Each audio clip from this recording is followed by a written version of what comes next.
Hello, welcome to another Gundam Battle Operation 2 video. That's the good old Zudah. And I'll be doing a quick old match with some friends.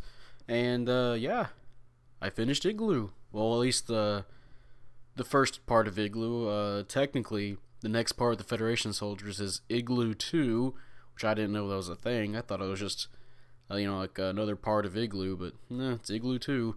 And yeah, you know what? Since I finished Igloo, technically, it wasn't half bad. Definitely don't see why some people hate it. I mean, animation-wise, of course, I can understand that, but some people seem to have, like, some legitimate hatred for it, and I don't see why, unless it's just because it's showing the Zeon side and they're fucking around, but, But yeah, last time it was funny because I was just planning on just doing a Zudah video after watching the Zudah episode, and I just got carried away and watched the rest of it. And yeah, the Zudah episode was pretty fucking badass too. I like the idea that this is like this propaganda suit, even though it was made before the Zaku one, or made to compete with the Zaku one. But the Zaku won. That was a terrible pun. But yeah, and then the Federation caught wind. They're like, "Hey, wait a minute.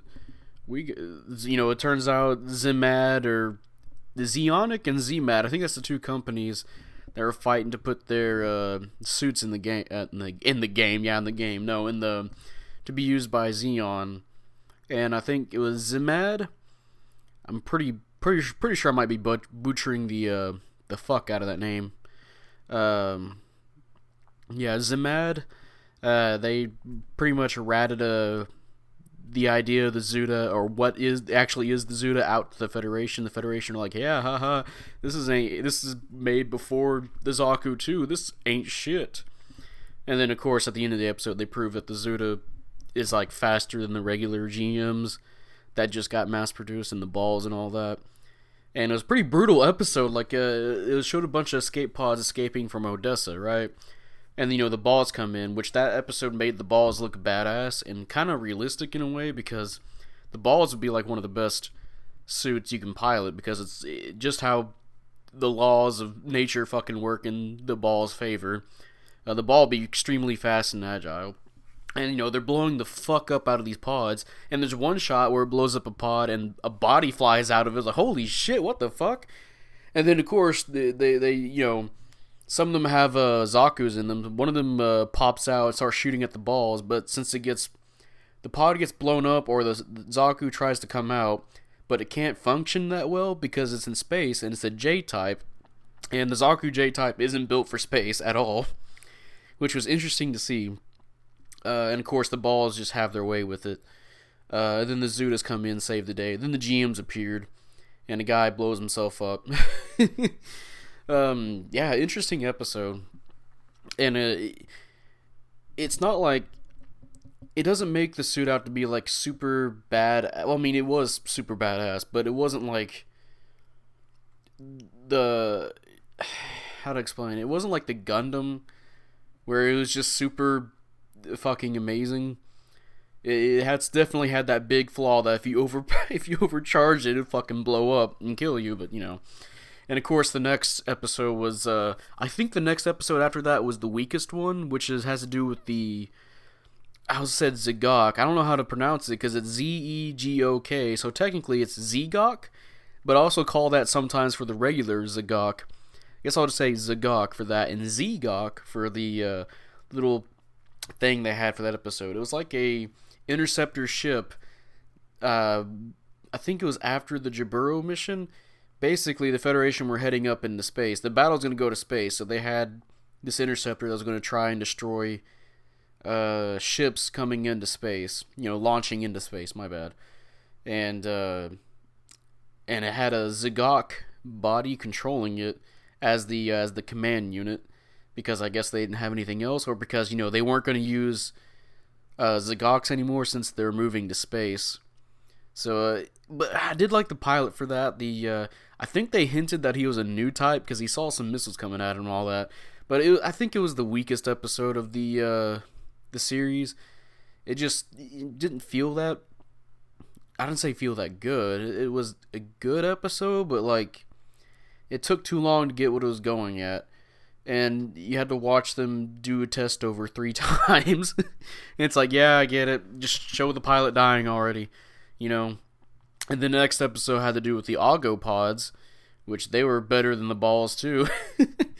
Which interesting designs behind those two. Like the one thing I have to give Igloo is that it has very interesting designs, and you know the Augo pods are no different.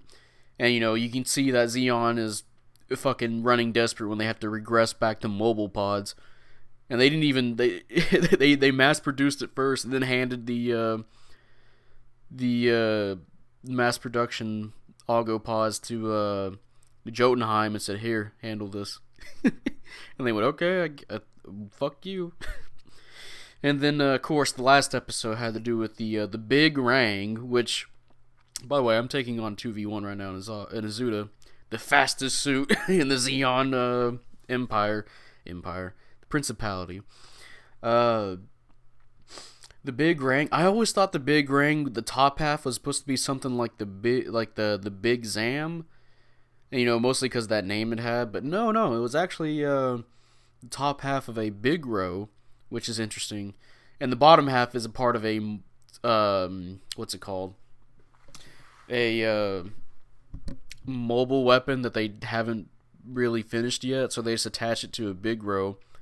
And even the Oliver May was like, "What the fuck? This is you pretty much took the point of the Big Row and just shat on it." And they're like, "Yeah, well, I mean, we didn't have anything else to use." And then they put him on the J side of Abaku. I'm sorry if I'm gonna butcher these names, but yeah, of the final space battle. And, you know, of course, they had to keep it like, okay, we can't have these guys in the front lines because that would kind of break the canon of the show. So we'll have them the very back, and where we're gonna retreat after we lose, or you know, just out of the way, but still involved in the fight, because the Federation planned on bringing them to the planet. They're going to attack from the front lines, and they're going to have you know, they're going to attack from all sides, but you know, they had the weaker push on the J side, and you know, the Jotunheim had to deal with that along with a few other ships, and they dealt with it pretty well. And I'm not going to spoil what happens, but it was pretty fun. I mean, seeing how this show goes, you probably already guessed what's going to happen at the end with the Big Rang, but you know, it was pretty good. And I can't wait for the Federation side of things. I don't think it's going to be as good as the first Igloo, just because that it's something that I don't think can be done again. It's just Zeon experimenting with weapons on their, and it's, you know, their side of the war, and it's just showing them some of the reasons why they fucked up the war too. And you know, that was interesting to explore. And I don't think I'm going to get the same thing from the next part of Igloo. I mean, I hope so. I mean, no, I can't, because it's going to be dealing with the Federation ground sides. Also, we lost, damn. 5th place, I'm fine with that. It was a 400 match with them friends. Did a lot better than I thought I was going to do with the Zudah. But hey, I got 1st place in assist score, so that's alright. And 2nd in pursuit assist. And you know, there's one thing Zudah can do, it can pursuit alright. Oh yeah, I forgot to mention the Zudahs. Yeah, after the person that's gonna die in the Zudah episode, since they had extra Zudahs, they're like, yeah, just take these Zudahs. We're not gonna use them for the main force anymore. And I guess it became kind of a phantom fighter. And interestingly enough, I think the Zudah appears away from Igloo in another game. Or some other kind of animated thing. I think it might have been a game. Was it Garen's Greed? Something like that? And the Zudah appeared in the Battle of Abaku, which was interesting because I think... Is that the one that's canon? Because that would make the Zudah canon. And that would be very interesting. Well, I say very interesting. It you know, make the Zudah canon, which I'm fine with. And yeah, I would say, though, Igloo is pretty damn good. I haven't even finished the the original series for Gundam yet, but I did finish Igloo. I don't know, that one just kept me hooked for some reason because I like seeing the designs that Zeon had.